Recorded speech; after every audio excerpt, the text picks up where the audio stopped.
What's going on, everyone, and welcome back to another episode of the Gamecite Chronicles, the console gaming podcast where we sit down each and every week to talk about our favorite hobby, video games. I'm your host, Bonfire, and this is episode number 32. I want to thank you all for tuning in last week. Hope you guys have had a good week. You're doing well. Maybe played some video games. I know I've dabbled in a few games here. We'll talk about that momentarily. But this past week is I've kind of been slower, kind of been a little bit weird. I know it's a little bit slow in kind of the news space. A few things here and there, but I've definitely kept busy. There's plenty to keep busy with. So I'm sure you guys know how that goes. But one thing right off the top, though, I got to give a shout out to Cobra Kai on Netflix. I've been watching season 5 of Cobra Kai, and let me tell you, this show is magnificent. It is such a joy to watch. Like, I genuinely love this show. Now, I grew up as a Karate Kid fan, as a little kid, and I love those movies. I used to watch them all the time. And I remember when Cobra Kai, the show, because it started on YouTube. I think it was like a YouTube original series or something. And I remember seeing it and I was like, that just looks kind of stupid. And I think they did like 2 seasons on YouTube, and then it eventually came over to Netflix. So I think season 3 picked up at Netflix, and then Netflix kind of took it over from there. And that's when I jumped in, was like, I think season 3. But I started watching it when it came to Netflix from season 1 on. And I was like, this is awesome. Like, this is genuinely great. And I think one of the coolest things about it, especially as a fan of the original movies, is how they're able to bring back all of the original actors and all of these characters from those movies, tie it in so well, and it's just spectacular. And the writing, I think, is really good too. Like, it's genuinely funny. It's super campy and cheesy, but that's what I love about it. It's great. Like, it doesn't take itself too seriously, but I don't know, man. It's great. I'm loving the show. We're getting through it, the wife and I, on Netflix, season 5, Cobra Kai. It's so good. Like, if you have not checked it out, check it out. It's awesome. So I got to give a shout out to that. Now, I also know the Uncharted movies on Netflix too, because I saw that on there. And we talked about this way back in February when it was in theaters, and I wanted to go see it in theaters, but I never got around to seeing it in theaters. But I know it's on Netflix now, so I've got to go watch it. I want to check it out, see what all the hubbubaloo, if that's even a word, is all about with this new movie. But I don't know, man. I don't know if I'll be able to get over seeing Tom Holland as Nathan Drake. And the biggest thing is I can't see Mark Wahlberg as Sully. I can't. Like, all I see is Mark Wahlberg. I don't see Sully. You know that like there's some actors that are just their own name overshadows any role that they're portraying. Like The Rock. The Rock is the perfect example. The Rock will forever be The Rock no matter what he's playing. He is The Rock in every single movie that he plays. He is the same actor and the same character in every single movie that he plays. I mean, he doesn't really have that much of an acting range, let's be honest here. But his persona exceeds any character he portrays. Like, there's that new Black Adam movie comes out, right? It's coming out, and he's just going to... Like, all I see every time I see that trailer, I'm like, that's The Rock. That's all I see. That's all I hear. That's not some superhero. That's just The Rock. Like, I don't know. Anyways, I've went on off a long enough tangent. This is a video game podcast. We're supposed to talk about console video games, but sometimes we go off on tangents and stuff like that. And I apologize if you can hear some background noise and stuff like that. My wife is in the other room. She's working on doing calls and stuff like that. She's all that stuff. So hopefully it's not too bothersome. And I'm recording a little bit early because I got a busy weekend ahead of me. So I'm recording on Friday. You'll listen to this the following Monday when it goes live. So I'm trying to knock some stuff out early and try to be diligent with the time that I have. That way I'm not scrambling over the weekend to try to get the show together, because I don't want to miss an episode. That's something I pride myself on, is I really want to make sure I hit each and every week. Now, shameless plug here. I've been putting up some YouTube shorts, mostly podcast clips. I've also been doing some of my favorite gaming collectibles, which I still need to get episode 3 up. I've put that off, unfortunately, but there are some YouTube shorts up there if you want to check those out and subscribe to the YouTube channel. I also put the podcast up there. If you want to check that out and subscribe, it'd be greatly appreciated. My latest clip of the show when I was talking about Nintendo and just how they're dominating, that got over like 500 views in the first day. Like, it just kind of blew up real quick, and that's pretty big for me. So I'm super stoked on that. And to those of you that are new to the show and are listening in, welcome. I'm happy to have you here, and I appreciate your love, kindness, and support.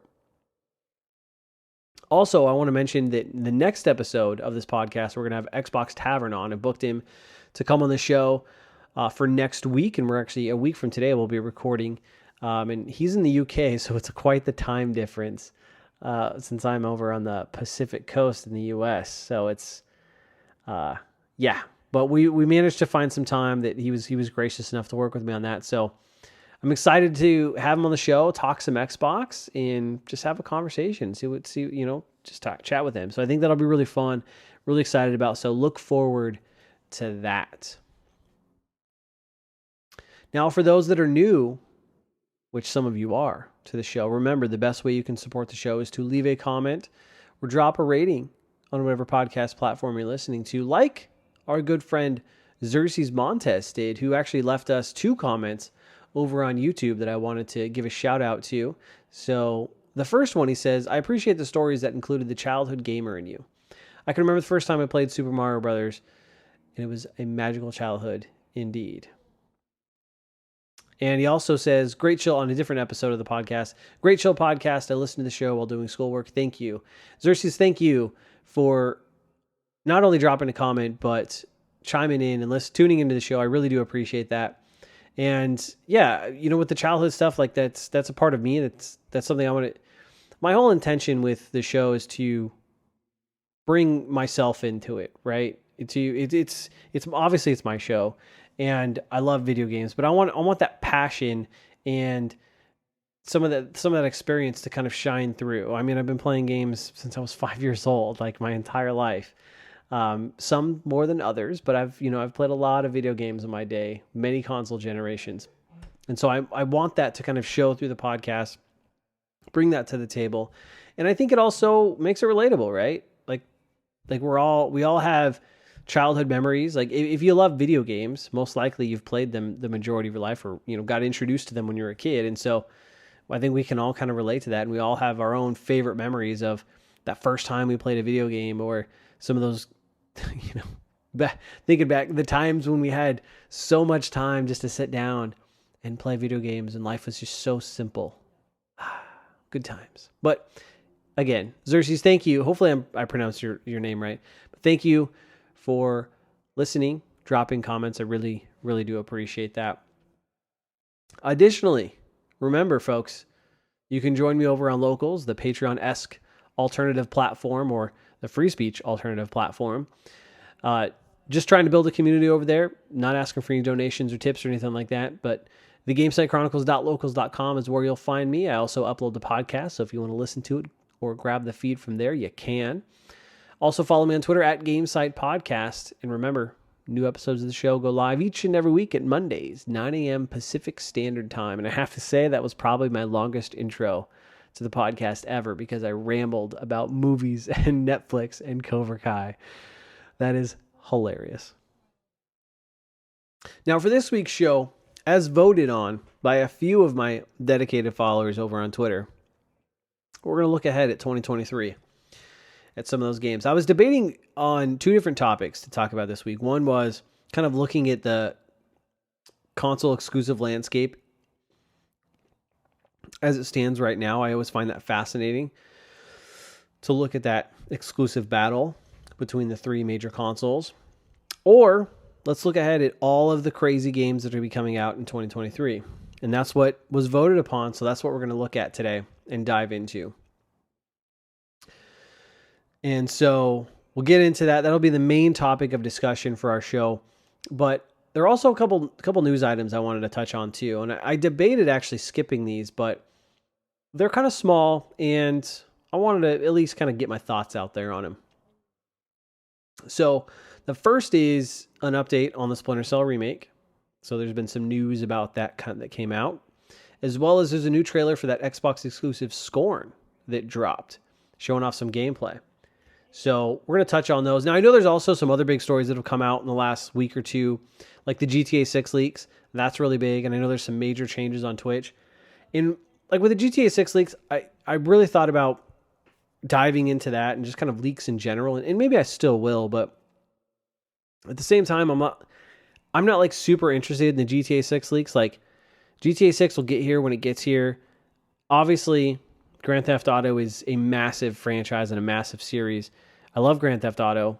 Not the biggest fan of GTA Online and kind of this whole new live service thing that they've really made so much money into that I know will feed into the new game. And so I don't know, the GTA 6 leaks, I'm like, that's great. It is one of the biggest leaks I think amongst the industry's ever seen. And you got to feel for the developers over at Rockstar. Like, that sucks, especially with like the source code being leaked and stuff like that. That's not good. That's proprietary. That's not what you want. And so, like, I feel for those guys, and you know, my heart goes out to you, and that sucks. And at the same time, though, I'm like, I don't really care that much. Like, I don't care in the sense that, like, I don't need to see these leaks. Like, you'll show me GTA 6 when GTA 6 is ready, and I'm sure it'll be great. I have every confidence in Rockstar. I mean, with especially look what Red Dead Redemption 2. Like, that game is a masterpiece. It's like a genuine masterpiece in storytelling. So, yeah, that's why I'm not going to dive into it right now. And then the whole Twitch thing with they changed like the payouts for the biggest streamers and banned some gambling and stuff like that. Like, I like to consume gameplay via Twitch. Like, I'll pop up on some channels, and there's some folks that I regularly follow, and I used to stream on Twitch fairly regularly. But I can't get over the fact like that company is just run by these woke activists that I just cannot get behind. And so, like, just look at, I think TwitchCon is going on either this weekend or next weekend, and they have like COVID rules in place, like masks and proof of vaccination and all that shit. Like, are you serious? Yeah. So with Twitch, I'm like, I don't even want to waste my time with you, really, like, to be honest. So that's that. But before we get into those news, let's talk about the games that we're playing. And as always, remember to let me know what games you've been playing so I can get that into this segment and talk about it. So for me, I've been playing a couple games, really 2 games. So I continued some more of Salt and Sacrifice. I talked about this game last week. And I kind of reached a point in this game where I just kind of had to put it down. Like, I think I probably played close to 20 hours of this game. Made it to the 3rd, I guess, area. And I think there's 5 total, like, areas that you can explore from the main hub world.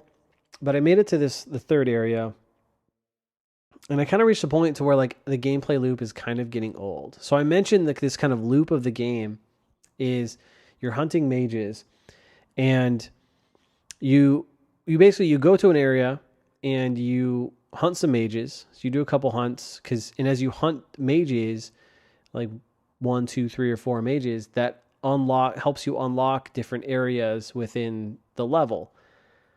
And so you hunt mages, open some new areas, and you kind of do that until you kind of explore all of the areas in this level to find kind of the, for lack of a better term, key to get to the next level. And then you go to the next level and kind of do the same thing, where you hunt a bunch of mages. And yes, the mages are different abilities, different enemies, stuff like that. But you hunt some more mages to unlock and explore all the nooks and crannies of the new level, find the kind of quote-unquote key to get to the next level, and rinse and repeat. And that kind of just seems to be the formula of the game, and I just kind of got tired of it. Like, it's not really what I'm looking for in a Souls-like game. Like I said, the Salt and Sanctuary, the first one, is so much better because it's more Metroidvania. It's more of a kind of linear pathway, lots of cool boss battles, and kind of has that same fear and excitement of exploring a world. And then, oh crap, I encountered this big boss, and now I have to try to kick his ass, or he'll kick my ass, and try to take him down. This one's different, and again, I know they're trying something new.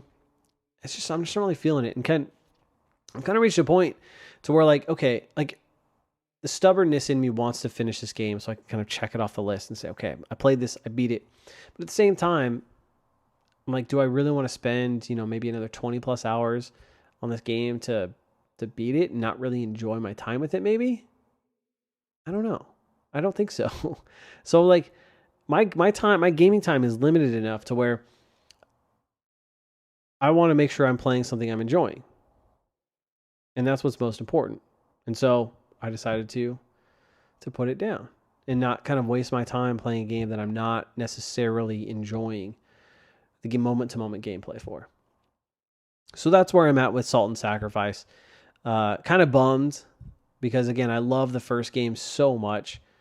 But, it is what it is. And maybe there's a point where I'll come back to it just to try to finish it up. But for now, I've moved on. And I moved on to Nobody Saves the World. So I jumped into this over on Xbox because this game's on Game Pass. And I remember kind of hearing about this game when it was coming out. I think it came out earlier this year. And it always kind of looked interesting. But I just never kind of found the time to dive into it. And to be honest, from what I was seeing of the gameplay, I was like, I'm not sure if I'd like this. So I was kind of hesitant even at the launch to kind of jump into it. But I've jumped into it. I've played about just over 3 hours or so not a ton. But I have to say, it's pretty cool. I've got to say, it's pretty cool. Now,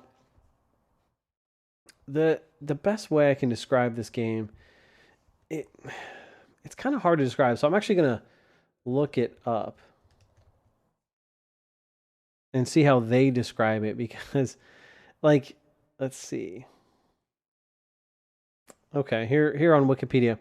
Nobody Saves the World is an action role-playing dungeon crawling video game developed by Drinkbox Studios. Okay, so I was kind of leaning towards calling it a dungeon crawler, but I wasn't sure if it kind of fit that category, but I guess it does. So yeah, kind of an action RPG dungeon crawler. And so it's made by Drinkbox Studios, and it's got that signature art style from them. And those are the guys that also did Guacamelee 1 and 2, which I've played a little bit of Guacamelee. I've heard nothing but good things about both those games. So great games, a great indie developer. But the art style it's cartoony, but it's like a very smooth, buttery smooth cartoony as you're watching it, like the animations and all that. It just looks so good. It's very unique, but it looks so good. So good. And this game has an awesome soundtrack. Like some of the overworld music that you encounter is just so good. Like it's just got a good beat to it, and you just, I don't know, you're kind of I don't know. I feel this good groove with it as I'm kind of exploring the world. And so it kind of has a little bit of Zelda roots in it, and that you're kind of exploring this overworld because it's open in that sense. And then you go into these various dungeons. There's tons of these dungeons. There's your main dungeons where you're kind of capturing and trying to get these shards, which is part of the main story, but then there's also tons of side dungeons that you go and you kind of use to level up and find power-ups and stuff like that. And so it's fun. I'm actually I'm enjoying it quite a lot more than I thought I would. And I think one of the things I like about it the most is that there's always a sense of progression, because one of the main sticks with the game is you transform into various characters. So you start out as this nobody ghost-looking white character, which you see on the box art or the main trailer, anything. Just look the game up. That's the main character, the white guy, the white dude, or whatever. And you transform into various different things. You can transform into a rat. You can transform into this creepy-looking mermaid. You can transform into a ranger, a big knight, and actually one that I just unlocked this morning when I was playing it is a magician, which is pretty cool. And each each character has its own abilities and attack styles. So it's pretty cool, and you can swap between them. And then eventually you unlock the ability to kind of mix and match some of their attributes. So, for example, like the rat can cause poison, but then I mixed the poison ability with my knight to then make my attacks cause poison damage. And so you kind of can mix and match your characters. But the sense of progression comes with there's tons of quests. Like each character you transform into has their own quests. And then there's various like overworld quests, there's dungeon quests, so that you're constantly have all these quests that you can kind of check off, and most of them are like kill X number of enemies with this ability and this character. So you do that, and so just as you're playing through the game, like, oh, check that, and you can go redeem it for experience points to level up your main character as well as the character you've transformed into, because each character levels up on its own, and then your character itself levels up. And then you can kind of upgrade your abilities. So there's this kind of this loop in terms of constant experience and constant progression and leveling up that I find pretty satisfying. It's pretty cool. And it's also a nice change of pace to kind of just play this laid back game. Like, it's not super difficult, but it's not like a cakewalk, I would say. But it's nice to have this change of pace from Salt and Sacrifice to where you Dark Souls style game where it's difficult and you're on the edge of your seat trying to take down enemies and bosses and stuff, and maybe get a little angry if you die on your way back to your souls, or in this case Salt, before so you lose tons and thousands of souls. Yeah, it's a nice change pace to that. But again, this game is awesome. It's again up on Game Pass if you want to check it out. Nobody saves the world. I'm enjoying it and I want to continue playing it, and actually, if I have time, I'm going to jump into it after I finish this episode. Now, I've also played a little bit more Splatoon 3, just kind of doing a few salmon runs here and there. Nothing really more to say there, but it's freaking fun. It's Splatoon, so it's always a good time. And then I also want to give a shout out to 2 new games that came out that I really want to pick up. First, the DioField Chronicle came out from Square Enix. Came out this week. I've talked about this game because I played the demo. I definitely want to pick this game up and jump into it. It looks awesome. So I plan on doing that eventually. Maybe after Nobody Saves the World. We'll see. And then also Shovel Knight Dig came out. And I didn't really notice this until this week when they were really promoting it. But for some reason, I thought Shovel Knight Dig was the same as Shovel Knight Pocket Dungeon, that puzzle game that they released, I think, earlier this year, which I also want to try out. This is a completely different game, and I think it's a roguelike new Shovel Knight game where you fight bosses and you play as the Shovel Knight. It looks cool. The trailer makes it look freaking cool. And again, it's got that great soundtrack, beautiful graphics. I really want to play this game. It's out on Switch and PC, not out on Xbox or PlayStation platforms yet. So I might pick it up on Switch to jump into it because it genuinely looks great. Like, genuinely. So, got to give a shout out to those 2 new games because there's some good ones coming out, and only more are coming on the horizon. So with that, let's jump into those news items. And the first one I wanted to jump on is about that Splinter Cell remake. And so it's reported that it's getting a new story. So according to Video Games Chronicle, or VGC as I like to say, Splinter Cell Remake will have its story updated for a modern audience. The article mentions specifically that the remake will include a rewritten story in order to appeal to a new generation of gamers. And I can't help but laugh when I read that because it just reminds me of what happened with the new Saints Row game and how their whole intention was to appeal. Or actually, well, this new Saints Row game, I did this, but then also, remember Forspoken, I talked about this, was also kind of doing that too. Like the main protagonist is meant to just appeal to just as an everyday person. She's just like you, right? Like, hello, you fellow gamers, you fellow, that meme? How do you do, fellow kids? Like, oh, it's just so cringy. It's so bad. But in general, outside of that laughable moment there, I think this makes me, and along with other folks, just kind of sigh. Like when we hear this, like, ugh, like really, we're doing this. Because usually when you hear this, we're rewriting the story to appeal to a modern audience. It's not good. It's not. I can't think of an example when this is a good thing to ever happen. And it, generally speaking, usually means like one thing.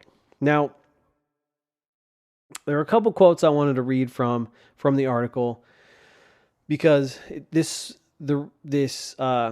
story broke because they posted a job for a scriptwriter.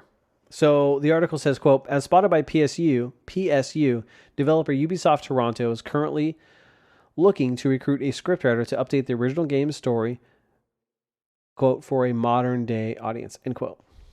And then the article goes on to say, using the first Splinter Cell game as our foundation, we are rewriting and updating the story for a modern day audience, reads the scriptwriter job ad.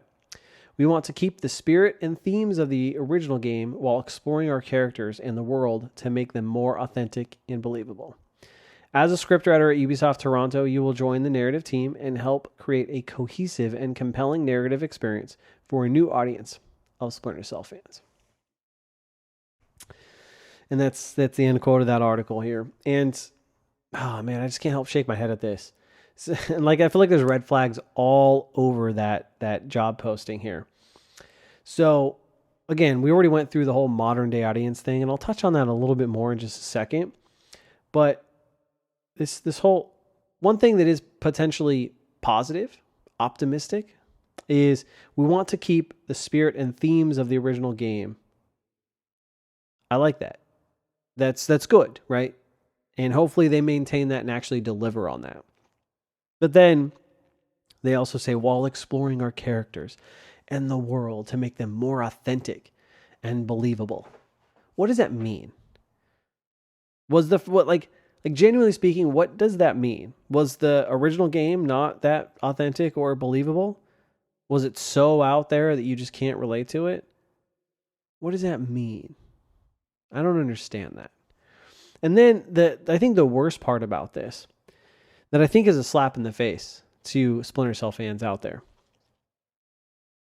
is create a cohesive and compelling narrative experience for a new audience of Splinter Cell fans. New audience. So you can read that, I think, one of two ways. One, and maybe this is the more pessimistic way, is that screw you, existing Splinter Cell fans. We're going to do something totally different to appeal to someone totally different that's not you. So, like, fuck you guys. We're doing something else. That's kind of how I read that, and that's the pessimistic view. The potentially optimistic view is maybe they're doing this to appeal to a more broader range of gamers. And we've seen other games do this to where they reach the success to where the more of like a mainstream success, right? Take Persona. With the Persona series is very kind of niche in the early. Persona 4, it started to kind of reach a more widespread audience. And then Persona 5, it really kind of broke through that mold. It's a household name. Everybody kind of knows it. And it's kind of, it went mainstream, so to speak.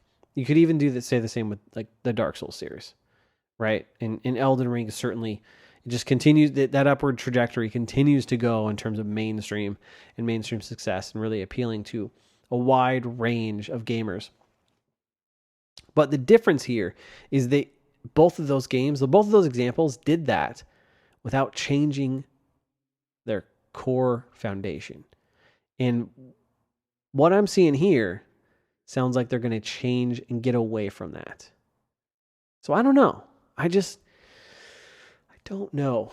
I really don't. Now, back to the whole modern audience thing. A lot of people online were talking about, oh, this means it's going woke. And generally speaking, I think when you hear an entertainment company do this, particularly Hollywood, TV, it generally means, yeah, they're going woke. And what does that mean? In this context, I think it means that rather than tell a story that is meaningful and is about good characters, has strong characters, good character development, and the whole premise is that of the story, that you're going to, rather than tell a story, it's meant to check diversity boxes and project whatever message or agenda they want. Rather than tell a good story, it's meant to send a message and fill diversity quota boxes. That's generally what it means, I think, in this context. Now, some other people have pointed out that, that maybe it's just because I think the original game is set in like 2004. And so, maybe they're just bringing it up, to like 2022 or maybe like 2025. That's what they mean. And I mean, maybe. I'm not going to rule that out as a possibility, but I don't think so based on what I'm seeing here. It just I don't get those vibes here. Now, I did see someone else who I think brought up a really compelling point on Twitter. With their tweet, they pointed this out. And while it's kind of a more sinister scenario, I do kind of think it's a likely scenario here. So they pointed out that Tencent owns 11% of Ubisoft now. Now, for those of you who don't know, Tencent is a Chinese conglomerate, big tech company over in Chinese, and they're, partially, I can't know if it's like owned or ran by, but they're in cohorts with the CCP, the Chinese Communist Party, right?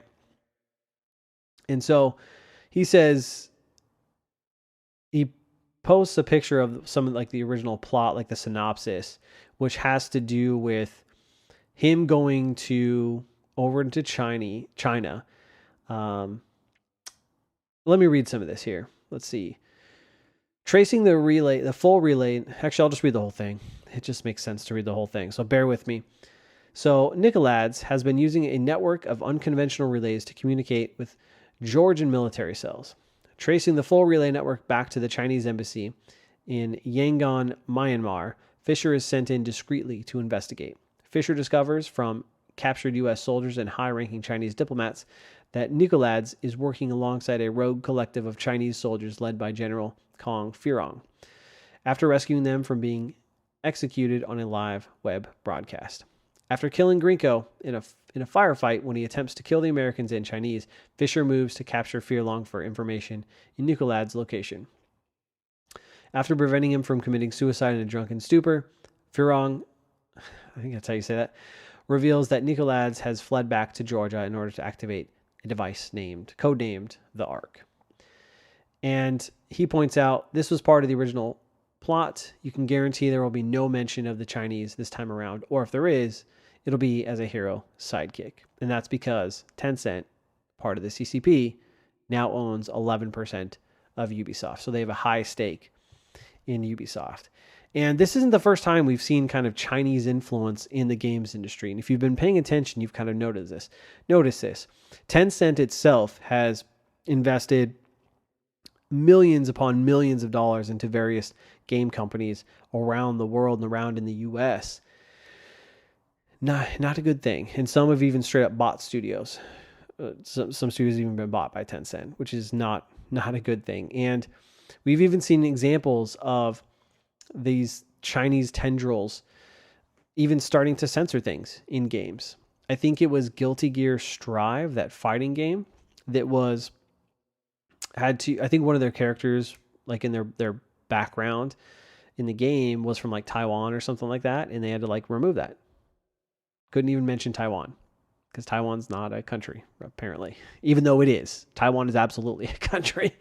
And then like the whole Hong Kong thing with Blizzard and Activision.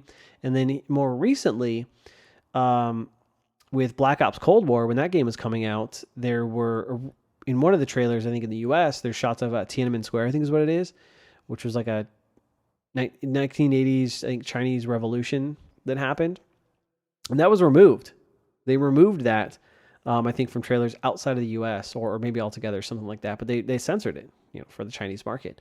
So we already see these kind of the effects of this Chinese influence on video games, and it's usually not for the better. And so that's a possibility. Again, sinister, but maybe it's to, appease the Chinese, which I don't know why you would. So, anyways, that's a potential scenario here. And so I wanted to touch on this because I think this is really interesting, especially from that angle with the influence from Tencent. So how do I feel about it? I'll be honest, I've not played the original Splinter Cell games. The only one I have played is Splinter Cell Blacklist, which is, I think, the last one that came out in 2013 on the Xbox 360. And I actually played that fairly recently, within the last 2 years. It's a game I had always wanted to play and try out. I think I borrowed it from my brother when it came out in 2013, but I only played it very, very small amount. But then I've always wanted to go back and play it. So eventually I did. And that's really my only experience with the game. I know about the series. I know its history and it's what it's done for kind of the stealth genre. And I'd love to see, I love the idea of getting kind of remade and kind of modernized for, bring it up to speed with modern hardware to kind of be able to experience these games again. But this idea, like updating your story for a modern audience. So it's not really a remake anymore. It's kind of like a reboot, I guess, since you're just kind of redoing everything. I just don't like it because, again, it's usually not good. And depending on who they hire, I'm not optimistic for it. So we'll see what happens when we learn more and finally start to see this game. I still think we're several years away, 4 or 5, probably, I would say at least 3 from even seeing anything on this game. So we'll see. The next story I wanted to touch on is about Scorn, which is that Xbox exclusive that I think a lot of people are interested in. So I saw this up again on Video Games Chronicle when I was looking around at the news. I love VGC. It's a great website. Check it out. And I'm also sure this is everywhere on the YouTube. Other sites have picked it up too. But there's a new prologue trailer that dropped. And it's about 8 minutes or so. It shows off some very early gameplay, I think, from the very beginning sections of the game. And got to be honest, nothing really happens except puzzle solving. Like the character does is just like solve a couple puzzles to open some doors. That's it. It's not a super exciting trailer, but I wanted to talk about this because ever since this game was announced, I think it was announced back in 2020, I've kind of been intrigued on it. I think it's a second party console exclusive for Xbox. It's obviously coming to Game Pass. And I think a lot of people were kind of like, oh, this is kind of like horror game. I think there's some intrigue and excitement around it. But for me, I'm like, I don't know what this game is. And even after watching this trailer, I still have no clue what this game is. And so Scorn is described as an atmospheric first-person horror adventure game set in a nightmares universe of odd forms and somber tapestry, which is really interesting. One of the things I've always thought about this game is that it reminds me of Alien in terms of like the environment, some of the creatures or forms or whatever they call them that you see. Reminds me of Aliens. And that makes sense because they also point out that this is inspired by works of one of the artists who worked on Alien, H.R. Geiger. So there you go. That's why I'm seeing Alien. It totally makes sense. But I don't know, man. Like this game, like watching the trailer, it's certainly atmospheric. They definitely nail that. And it's got this creepy ambiance to it. I really don't know what's going on or what the purpose of it is. But I think one of the things that's off-putting to me specifically is like, because it's all like your character's like, I think naked or just a bunch of flesh. And then you're in this like biosphere place that you're exploring around. Like it's all kind of, or like biological.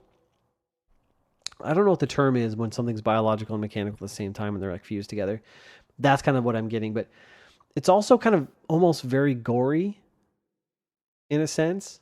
And that just kind of like makes me cringe a little bit. Like it's very off-putting to me. That's just a me thing, but I don't know. I know there's some combat in this game because I think they've shown screenshots like where you get guns and stuff like that. And so I'm interested, but like I watched the trailer and I'm like, what? This isn't really selling the game for me. Like, I don't really find this exciting. And my fear is this is going to be another like Medium. Like when the Medium came out as a console, Xbox console exclusive at the time when the Series X launched, and it was just this like mediocre like horror game. And it's just like, my fear is that, okay, this is another mediocre title for Game Pass that's coming to Xbox, and it's like, I don't know, like, I don't know. So let me know what you think about Scorn. If you are excited about it, if you're interested, I'll see how people like it. I'll see what the reviews are, and I don't know, man. It's also kind of hard for me to get over that kind of how squirmish it kind of makes me feel, like unsettled. So I don't know, but so far for what I'm seeing, it's not that good. And so with that, let's jump into 2023. Let's talk about all the crazy things that are going to happen next year, because there's a lot of games slated for release in 2023. And so how I kind of want to approach this is I'm going to go through the list chronologically, give the release dates or kind of release window, talk about each of these games, kind of do a gut check on an excitement level or any interest level, if you will, on some of them. And then I've also got a big list of games that we don't know a release window for. We just know 2023. And then I've got a couple of games that I think are a possibility for 2023. The list could probably be longer, but it is what it is. There's a lot of games to go through here. And then kind of wrap it up by maybe calling out some potential big hits in the list and do an overall gut check for 2023. So let's dive into it. Actually, after I take a sip of my Red Bull here, it's funny because, side note, now that when I do the show and I sit down and record, I usually have to have some sort of energizing beverage. It's funny because, and I keep saying it's funny, but when I was originally planning on doing the podcast, I was thinking about doing a segment on beer and like drinking a beer with every show. But now I can't even imagine that because I need my energy to bring it to the show. So maybe one day I'll drink a beer on the show. We'll see. I don't know. Not that you can see me. I don't really do I don't do video, so it doesn't matter. But anyways. So good. Okay. Let's start at the top. In January, Q1 2023. Other thing I'll say before I dive into it. I've pulled what I think are some of the biggest games this year. Not every single game, because there are tons of smaller titles that are going to be coming out, but I think these are the biggest games that are supposedly coming out in 2023. Okay. First one, Fire Emblem Engage. This is that Nintendo Switch exclusive coming January 20th, 2023. We just saw this at the latest Nintendo Direct. And like I said on the last episode, I think it looks cool. And I'll be interested in it. I don't know if I'd pick it up day one, but I think it looks cool. And if it's anything like Fire Emblem Three Houses, I think it'll be solid. So I think that's going to be a big one for Nintendo. I know there's a lot of Fire Emblem fans out there that will be looking forward to that. Shortly after that, we have Forspoken. That's the PS5 exclusive that we've talked extensively on this show about. And that comes out, I don't know if I already said this already, January 24th, 2023. And I'm probably when I edit that, I'm like, you're an idiot. You said that twice already. But anyways. And it's funny because with this game, I'm actually starting to come around to it now that we're seeing more gameplay and kind of seeing what that moment-to-moment gameplay looks like. And while I didn't look into it, I think they recently did a preview event for Forspoken, and a lot of people were talking about that this game has got a lot of potential. And so I'm slowly coming around to this game for as much shit as I've given it in the past, that this may be a game where I was wrong and it turns out to be great. I hope so, honestly, but I'm kind of leaning towards like a day one pickup. So we'll see as we get a little bit closer.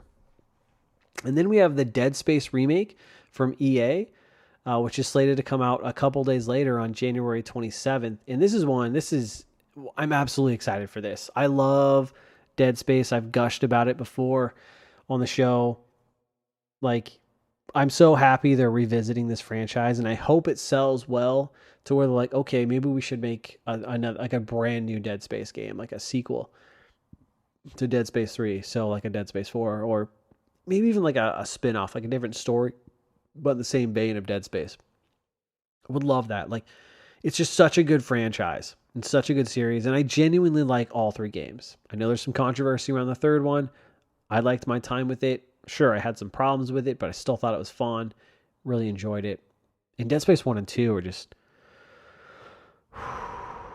so good. So good. So I'm very optimistic and very excited for the Dead Space remake. Then we have Dead Island 2, which is back from the from the dead, kind of ironically, because this has been long in development. We've touched on that when it was kind of re-revealed. What was that? I think one of the recent State of Plays, or one of the, maybe it was Games Fest. I don't know. The Games Fest or something like, no. Gamescom. That's what it was. I think they brought it back from the dead at Gamescom. And this is another one that looks genuinely great.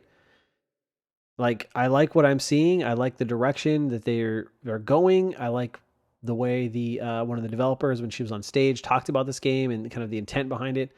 I like it a lot. That comes out February 3rd. And, it's tough because even right there, Forspoken, Dead Space Remake, I'm interested in all three of those games, but there's no way in hell I'm going to be able to play all three of them in that, like, 10-day window.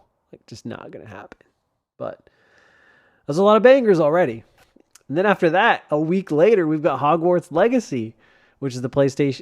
It's not a PlayStation exclusive, though. PlayStation has an exclusive Quest. Man, I can't talk. And this one, this looks great. Again, I've mentioned each time we see this game, which I know we'll see it 15,000 more times before it comes out. The way Sony markets it, but it looks good. It looks better than each time I see it. So yeah, this is another one that, yeah, sign me up. It looks great.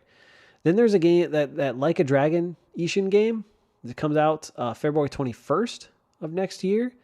And I'll be honest, I don't know if I think they said this is a remake of one of the older ones that were never released in the West. So I think fans of those style of games will be interested in that. It doesn't really appeal to me, got to be honest. But I think that'll be a fairly big game. Then we have the remake of Kirby's Dream Land, I think is what it is, Dreamland Deluxe. So Kirby's Return to Dreamland Deluxe, February 24th next year. I think that's going to be, that kind of looks like fun, a nice little remake. That'll be a nice one for the Nintendo Switch. On the same day, though, they also have Octopath Traveler. But that's coming out on all platforms, which is pretty crazy. So it's not a Switch exclusive. It's coming to PlayStation, Xbox, PC, and Switch. So that's pretty cool. And like I said last week, I kind of want to play the first one and pick it up. I would love if they brought this game to the Nintendo Switch. I wouldn't be surprised if they do that, since the second one's coming. So, and the first one's on Xbox, so kind of makes sense. So we'll see if Square does that. And then a couple days after that, we have Destiny 2 Nightfall. That's the next expansion for Destiny 2. That's going to be a big one. Not necessarily for me, but I know that's a big one. I think it's almost exactly a year after the Witch Queen expansion, so they're keeping on track with those. And then a month later, we have Resident Evil 4, the remake. That's going to be a huge one. That's from Capcom. That's going to be a huge game. I am very much looking forward to this one. And again, I've talked about this, confession. I've never played Resident Evil 4. I've played remakes 2 and 3. I've played 7 and 8. So I've really only recently gotten into the Resident Evil franchise. As the others I've never really played. I was more of a Silent Hill guy back in the day. So there's that. But this one looks awesome.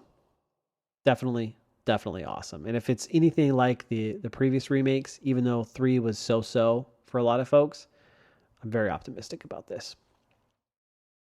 And then keeping it what I think will be in the first quarter of 2023 is Starfield. We know Starfield's coming the first half of 2023, the big Xbox exclusive. A lot of people's most anticipated games. It's going to be a big one. I think it's going to be make or break for Xbox. Not as, and I guess for Bethesda too. Like, this is your first big console exclusive under the new Xbox banner and all that. Like, there's a lot of expectation for this game. And from what we've seen of it, I don't know if they can live up to it. I mean, it's already been delayed, which, that's not necessarily a bad thing, but it's been a long time coming for this game. So we'll see. I want to jump into it and try it out, but at the same time, there's so many other games where that I probably would much rather spend my time with. There's also this other game that I talked about I think looks really, really, really cool. It's called The Last Case of Benedict Fox. This is also an Xbox exclusive. I think this is supposed to come out in the first half of 2023. I kind of put it in the first quarter just because it's not a big AAA game, but it is an Xbox exclusive, so I can see it kind of coming out, squeezing it in there, maybe, March, April, something like that. And then moving on to kind of the Q2, probably one of the biggest games that will release in 2023, The Legend of Zelda Tears of the Kingdom. The big game for Nintendo. I mean, if this does anything like Breath of the Wild did, because I think Breath of the Wild sold like 37 million copies to date. That's like insane. So this comes out May 12th. This is going to be a banger. Very much looking forward to it. And kind of, this is one of those other games. We talked about this last week where the expectations are super high for this game. So like, can they live up to it or surpass it? I don't know, but we shall see. And then June 2023, we have RoboCop Rogue City. That's that new first-person RoboCop game. Kind of looks a little jank, but also kind of looks interesting. Could be fun. So maybe something to keep your eye out on. And then we have in the spring or summer of 2023, Final Fantasy 16, PlayStation exclusive, but this is the next core entry in the Final Fantasy franchise. And from everything I've seen of it, it looks awesome. Like I didn't play 15 because it didn't really appeal to me, but I love the idea with Final Fantasy 16 going back to kind of its medieval roots. And I love what they've done with some of the more modern combat, like with Final Fantasy 7 Remake. So I don't know if it'll be exactly the same. We'll see. But I'm very much looking forward to this. I think it's going to be a big one for Square and PlayStation, of course. And then Redfall, I think that's going to come out more towards the beginning of summer. Like I could see that being in June. And it's slated for the first half of 2023, but I could see it kind of coming around that time. I'm looking forward to this one. And the more and more I see it, the more and more I think about it and kind of, see it, and hopefully we see some more gameplay of it. I'd love to see some more. I'm like, I think I will like this game. I'm kind of really into it. I mentioned before that I like arcane games. Love Dishonored. Prey was pretty good, but I liked Deathloop. And so I'm excited for Redfall. There's something about their games and that kind of formula, their style, that I really enjoy. So I think I'm really going to like Redfall. So I really want to try it out.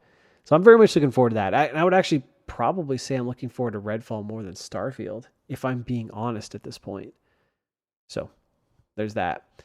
We also have Forza Motorsport, which is supposed to come out the first half of 2023. So 3 big, banger Xbox exclusives that are supposed to come out in the first 6 months. So maybe every 2 months they drop one. But Forza Motorsport, the kind of reboot of it, that's a big game. I don't really care about that, but I know a lot of people do. And then Stalker 2, I think, is supposed to come out the first half of 2023. I don't know. This game is, I don't know what's going on with this game because it's supposed to come out, I think, this year, but it's not. So I think it was on that list from their showcase. So maybe. I've never played the first Stalker game, to be honest, but I know there's quite a few people like it. I know there's quite a few people that are also looking forward to this.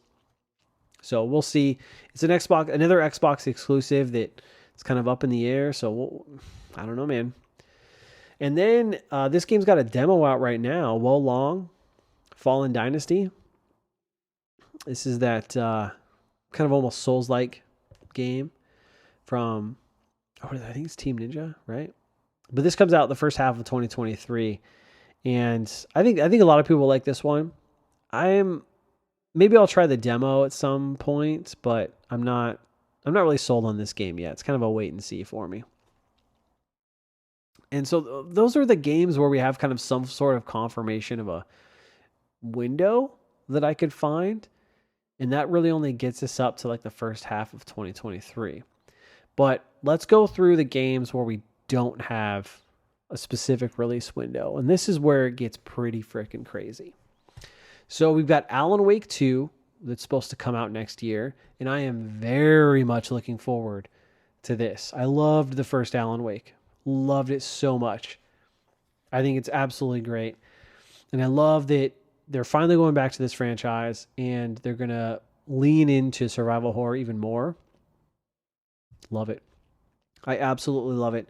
And I think it would look so good on modern hardware. And then we have that game called Arc Raiders, which I think this is one of those ones that we saw at, I think it was Gamescom. And it looks, I don't know, it looked interesting. It's going to be one of those games that where I wait and see. I need to know more about it. What's the moment-to-moment gameplay look like? Can you play it solo? Do you have to play it with people? You know, I've got questions here that need to be answered. And then we have Arc 2, which I think is, if I'm not mistaken, that's an Xbox console exclusive. Right? Arc 2, yeah, that's a Xbox console exclusive. Also coming to PC. But yeah, I think that's going to be a good one for a lot of Xbox fans out there. As I've mentioned in the past, I think Xbox players tend to lean into more of these multiplayer-centric games. So I think this will probably do pretty well on Xbox, especially given the success of what the first game did, even though it was kind of jank, in my opinion. But, you know. Then there's a game, Atlas Fallen. And this is that action role-playing game coming to all consoles. And I gotta be honest, I gotta remind myself of what this game is. Okay, this is the one they were saying that's like kind of like God of War. Takes place in like the desert, they're shooting stuff, lots of action sequences, monsters. Okay, this game could be kind of cool. Could be kind of cool. I don't know. We'll see. Again, no release window for that one, just 2023. I think it's coming to all, like I said, all platforms. So that's another one. So we're going to wait and see. I mean, there's so many games coming out. It's like, I got to wait and see on that one. And again, we just saw the cinematic trailer. So like, what's the moment-to-moment gameplay look like? What's the loop? What am I going to be doing? What's the story? That type of stuff. I need to know these things. Then we have Assassin's Creed Mirage, which is that new one from just recently announced from Ubisoft.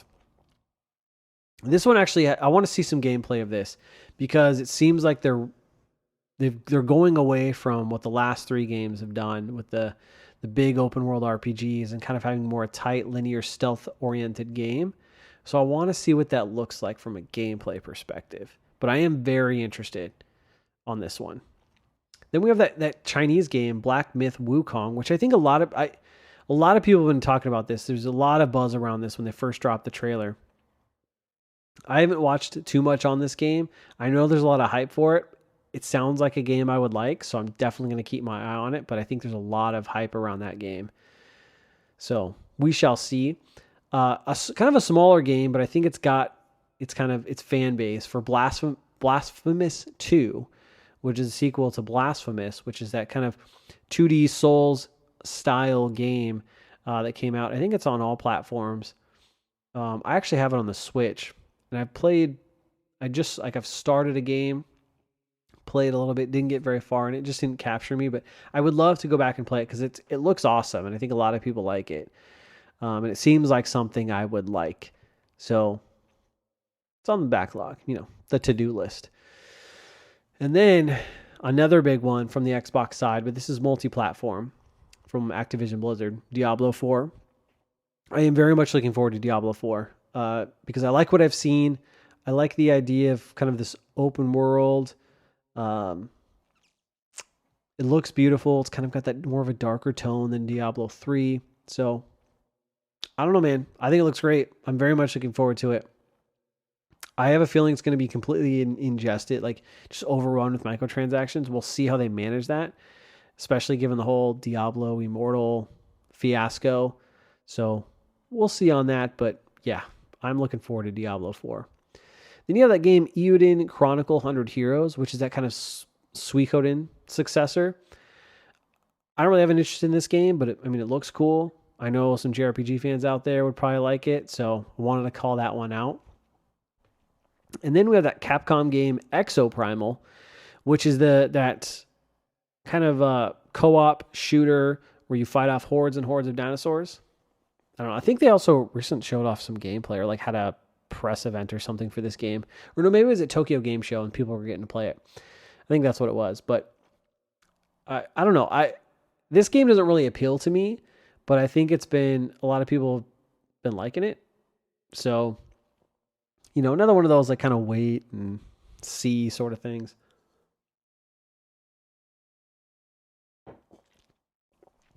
And then we have another big one.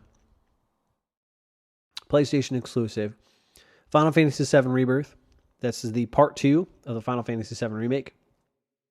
Yeah, I'm very much looking forward to this one. 100%. I think this is going to come out winter of 2023.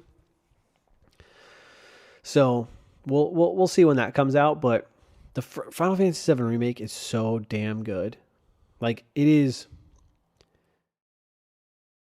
It's like way better than it should be, especially given some of the development troubles it had and all that. But it's so good. I highly recommend it, but I also highly recommend you play the original Final Fantasy VII first, so you can kind of see the context and see where the game. I don't think this spoils anything. Kind of diverges a little bit from the original because there is some of that, and so yeah, I'm very much looking forward to Rebirth because I want to see where they're going to take it. Because Final Fantasy VII Remake really takes place in the opening section of the original Final Fantasy VII game in Midgar, the big town. And then where where Remake ends, Final Fantasy VII Part 1 Remake, is really where the game opens up in Final Fantasy VII. So I'm excited to see how they do that. And from what we've seen in the trailer, it seems like it's going in a different direction than the game. So I'm just really curious. So yeah, that's a day one have to have game for me. Then we have that really cool looking game, Lies of P, which debuted at Gamescom, got a lot of buzz, and rightfully so, because it looks freaking awesome. This is another one I'm going to be keeping my eye on, and is probably on the day one list for me, because it looks fantastic. Then there's Lord of the Rings Gollum. This game was supposed to come out in 2022, I believe, but it's been pushed out into 2023 with no set release window. This is that game where you play Gollum, and I think there's a lot of kind of stealth and platforming type elements, and you're kind of making your way. It does, I think, we talked about this earlier, where it runs parallel to, I think, the first movie, so you'll kind of see some mix between, characters and stuff like that you might recognize, which sounds interesting, but this game does not look very good to me, if I'm being honest, and so I don't really have much of an interest. Then another one which is supposed to come out this year, but we'll see. That's Marvel's Spider-Man 2. Another PlayStation exclusive, which Spider-Man 2018 was phenomenal. Such a good game. Like, holy shit. That game is freaking awesome. So, and Miles Morales was also really damn good. And to see, okay, we've got Miles and Spider-Man in this game, potentially co-op, but I think you'll actually be swapping between the two characters. Has me really excited. And Venom's in there. And the Electro guy, I believe. Yeah. This game's going to be freaking dope. I cannot wait. Then we have Marvel's Midnight Suns, which I think was another one that was supposed to come out this year, and that's that kind of tactical Marvel game. But I don't really know. I still don't know what that game or what the gameplay looks like, what that game's about. I don't understand it, so I have no interest in it. Metal Slug Tactics. I do think this game looks really, really cool. That game slated. That got another 2022, got pushed out to 2023. Definitely want to try that one out. Minecraft Legends, which is, I think, is all platforms, but obviously that's a big Xbox one from their first party. I don't really have an interest in this one, if I'm being honest, but I'm sure Minecraft is huge, so I'm sure there will be a ton of people that will want to check that one out. and I think will be pretty big. Then we have that game we talked about last week from the recent State of Play called Pacific Drive, which looks really interesting. Again, I don't know if that's a game for me, but it looks really interesting. I like the unique concept and kind of bringing something new to the table. So there's that. Then you have Payday 3. I'd completely forgotten about Payday. I never played the original Payday. I played the demo on the PS3. And I remember when Payday 2 came out, I dabbled in that. That was in my YouTube days, and played with quite a few, like a good crew of other YouTubers that I kind of developed friendships with back then. And we played the shit out of that game for a little bit. I loved it. It was awesome. A lot of fun. And it's funny because Payday 2 is still going today, and they have, like, people have played thousands of hours of that game. And it kind of reminds me of like one of the first games to kind of do a live service in terms of constant content updates, being able to sell you things, and really just introduce this loop that is just so fun for people to really play and get into. And so I'm excited about what they could do with Payday 3, especially the live service landscape that we're in now. I really think Payday 3 could be a huge game.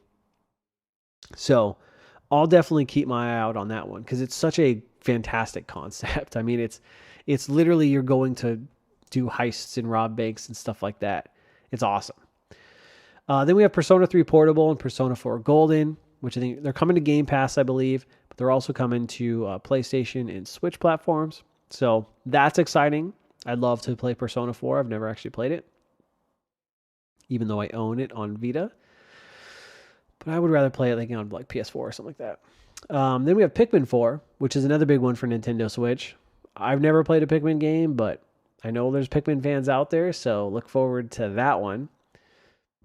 Then we have that very small indie game called Sea of Stars, and this is that Chrono Trigger inspired RPG, and it looks phenomenal. This game genuinely looks great. This is the same guys that did The Messenger, that other indie game that did really well.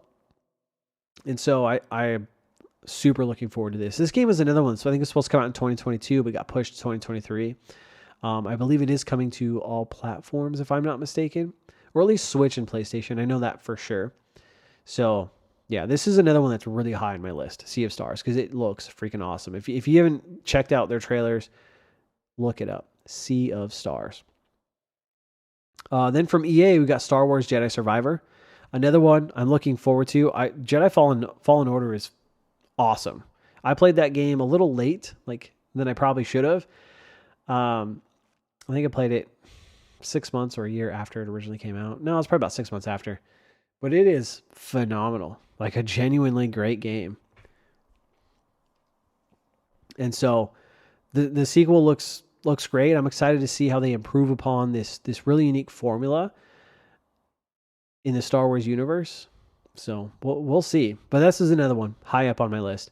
Street Fighter 6. I'm not big into fighting games, but I know there's quite a few people that are.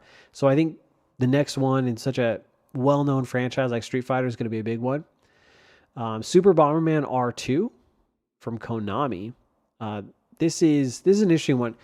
I never thought I got Super Bomberman R. It was one of the Switch launch titles. I liked it. I like Bomberman. It's fun. It's simple. I've got nostalgia for Bomberman because I used to love playing Super Bomberman on the Super Nintendo. And I never thought we'd see a sequel. So it's not something I'm super excited for, but I might pick up eventually just to have some fun with it. Then from Warner Bros. And Rocksteady? Suicide Squad, Kill the Justice League. And we saw this, gosh, what was it? I think at E3 last year. It's the last time we saw this game. It was supposed to come out this year. It got pushed out.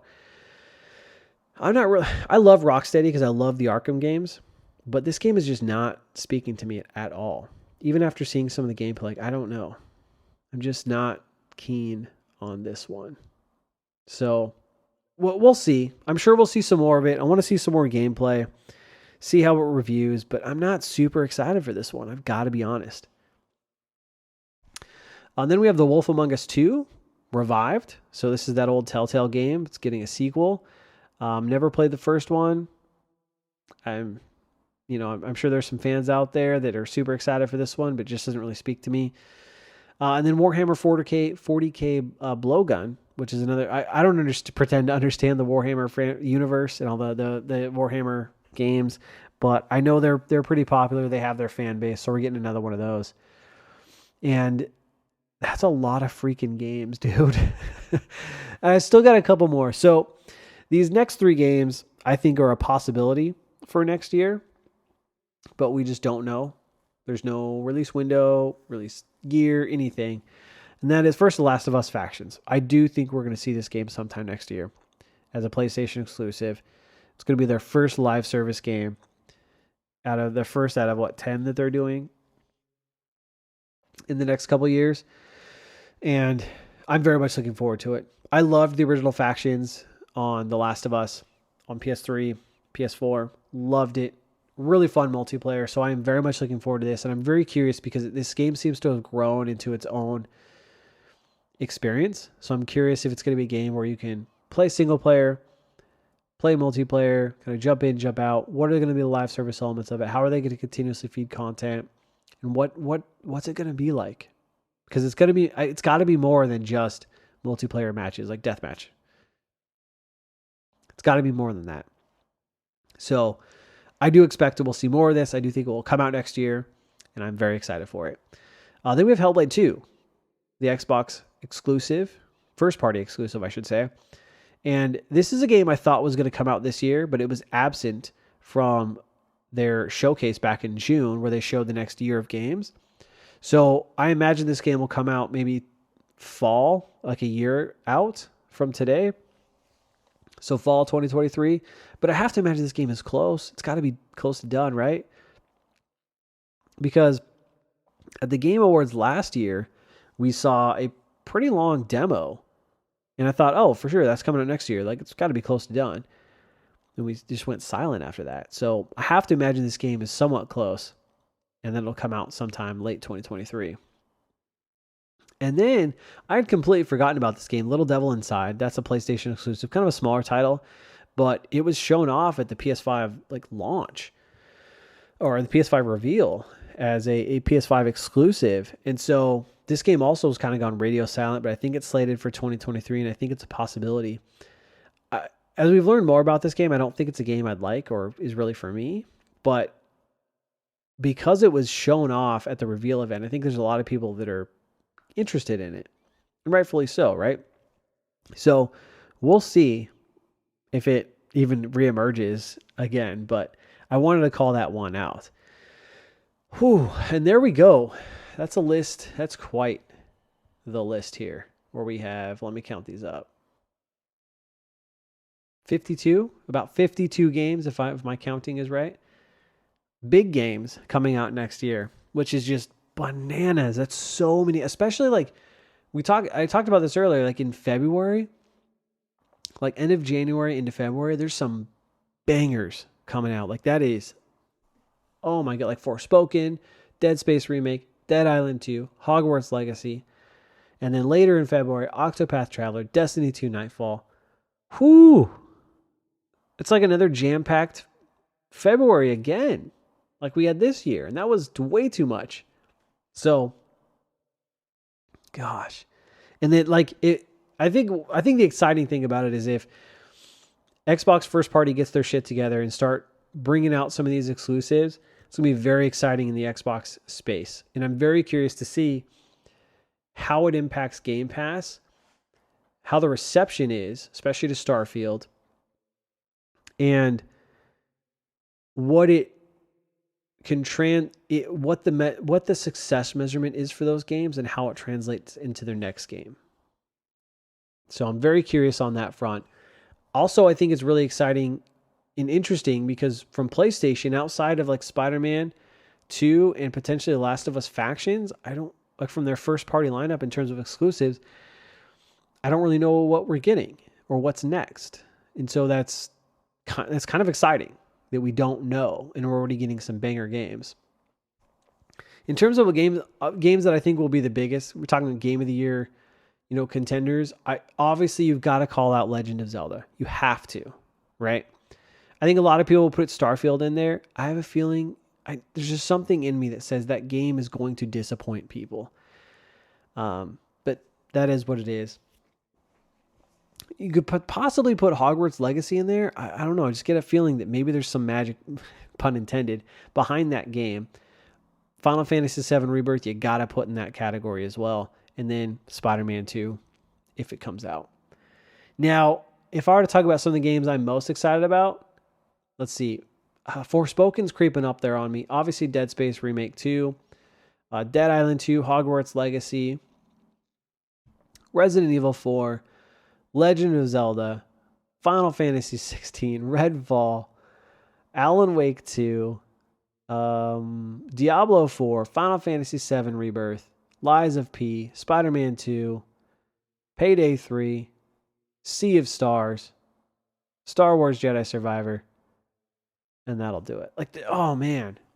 If we get all these games, which we won't, some of these will be delayed out for sure. It's going to happen. That's the new norm, right? But if we get even like half of these games, it's a damn good year, dude. It's a damn good year. Oh, Last of Us Factions 2. I really hope that comes. I'm very much excited about that one. So I just wanted that'll do it, but I just wanted to kind of provide some perspective into what next year looks like, how crazy it's going to be, especially in the beginning of 2023. And I think it's only going to get crazier as more and more games that we don't even know about get announced and fit into this year. Suspiciously absent, Call of Duty, because I think they're taking next year off. But I think we're also getting Call of Duty Warzone Mobile, and Warzone 2 is coming out this year. So I think they'll still be trucking along, but there's a big void there with the annual Call of Duty entry. I know, Assassin's Creed, like there's so many. It's going to be very, very interesting. And I think it's going to be a jam-packed year. Probably a year where some big games and really good games come out, but are overshadowed by a few others just because there's so much out. So that's all I got for this episode, looking into 2023. As we get closer to 2023, we'll definitely do a most anticipated list, as well as my favorite games of 2022. And of course, we'll talk Game of the Year. So look forward to that. Again, I appreciate you tuning in, your love, kindness, and support of the show. Again, you can help us out by leaving a rating on the podcast platform. Just leave us a nice review. Helps us get into the algorithms and helps people find the show. It's really appreciated. Check me over on Locals, GamesiteChronicles.locals.com. And of course, follow me on Twitter at Gamecite Podcast. And lastly, right into the show. Let me know if you have any questions, comments, concerns, thoughts, and ideas. And as always, let me know what games you're playing so we can fit you into the games segment of the show. Hope you guys stay safe out there. Enjoy some football this upcoming weekend. And I'll talk to you guys soon. Until next time, I'm Bonfire, and I will see you online.